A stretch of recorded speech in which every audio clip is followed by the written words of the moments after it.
ലോകത്ത് കുറവ് സമയം മാത്രം വൈദ്യുതി മുടങ്ങുന്ന സ്ഥലം ദുബായ് നഗരമെന്ന കണക്കുകൾ. കഴിഞ്ഞ വർഷം 1.06 മിനിറ്റ് മാത്രമാണ് ദുബായിൽ വൈദ്യുതി മുടങ്ങിയത് എന്നാണ് പഠനം.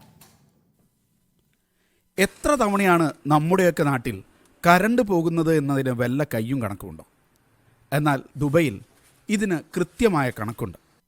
ആഗോളതലത്തിൽ നടക്കുന്ന ഇലക്ട്രിസിറ്റി കസ്റ്റമർ മിനിറ്റ്സ് ലോസ്റ്റിൽ ദുബായിൽ കഴിഞ്ഞ വർഷം ഉപഭോക്താക്കൾക്ക് വൈദ്യുതി ലഭിക്കാതിരുന്നത് 1 മിനിറ്റും 6 സെക്കൻഡുമാണ്.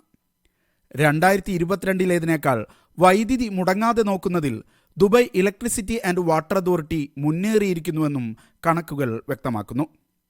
2022 1 മിനിറ്റും 19 സെക്കൻഡും ദുബായിൽ കറണ്ട് പോയിരുന്നു. വൈദ്യുതി മുടങ്ങാതെ നോക്കുന്നതിൽ പല യൂറോപ്യൻ രാജ്യങ്ങളെക്കാൾ മുന്നിലാണ് ദുബായ് നഗരം.